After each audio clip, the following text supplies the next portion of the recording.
بسم اللہ الرحمن الرحیم۔ السلام علیکم۔ آج ہم اس ویڈیو میں تلبیہ پڑھنا سیکھیں گے۔ ہم اس کے فضیلت و برکات جانیں گے اور اسے کب پڑھنا ہے وہ بھی جانیں گے۔ تلبیہ پڑھنا احناف یعنی حنفی مسلک اور ملکیہ مسلک کے نزدیک واجب ہے، اس لیے اس کو نظر انداز کرنے سے ان مکاتب کے مطابق حج یا عمرہ باطل ہو جائے گا۔ شافعی اور حنبلی کے نزدیک تلبیہ پڑھنا سنت ہے، اس لیے اگر کوئی شخص اسے چھوڑ دے تو بھی حج صحیح رہے گا۔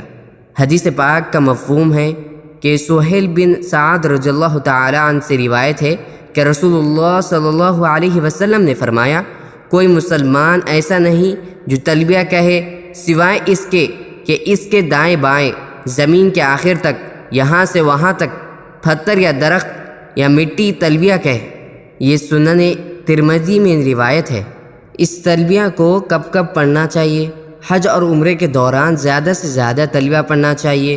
اسے تمام حالتوں میں پڑھنا مستحب ہے، بشمال کھڑے ہونے، بیٹھے ہوئے، چلتے ہوئے، گاڑی میں سفر کرتے ہوئے اور لیٹتے وقت بھی پڑھ سکتے ہیں، اور حالات کے بدلتے وقت بھی پڑھنا چاہیے، جیسے کہ اوقات یا جگہیں، جیسے رات یا دن نکلنا، فجر کے وقت، گاڑی میں سوار ہوتے یا اترتے وقت، حجاج کے کسی گروہ سے ملاقات کے وقت، نماز کے بعد اور کسی مسجد میں۔ تلبیہ 3 یا اس سے زیادہ بار پڑھنا مستحب ہے، طواف اور سعی میں نہیں پڑھنا چاہیے۔ حج کو جمرہ عقبہ کی 10 ذی الحجہ کو رجوع ہونے تک تلبیہ پڑھنا جاری رکھنا چاہیے، یا طواف زیادہ سے ٹھیک پہلے اگر یہ سب سے پہلے کیا جائے۔ ان اوقات میں آپ تلبیہ کو جاری رکھ سکتے ہیں۔ چلے اب ہم تلبیہ پڑھنا سیکھتے ہیں۔ اعوذ باللہ من الشیطان الرجیم، بسم اللہ الرحمن الرحیم۔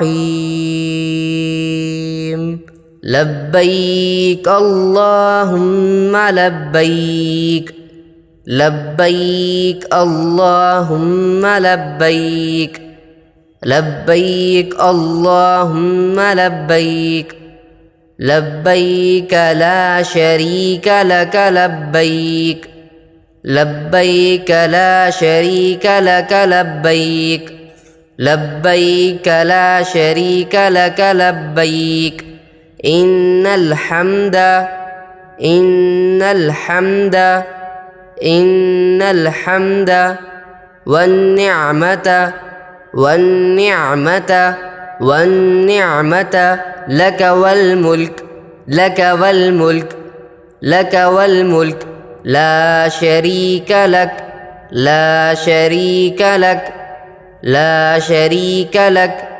اس کو دوبارہ پڑھ لیتے ہیں۔ لبیک اللہم لبیک، لبیک لا شریک لک لبیک، ان الحمد والنعمت لک والملک لا شریک لک۔ اس کو دوبارہ مکمل پڑھ لیتے ہیں۔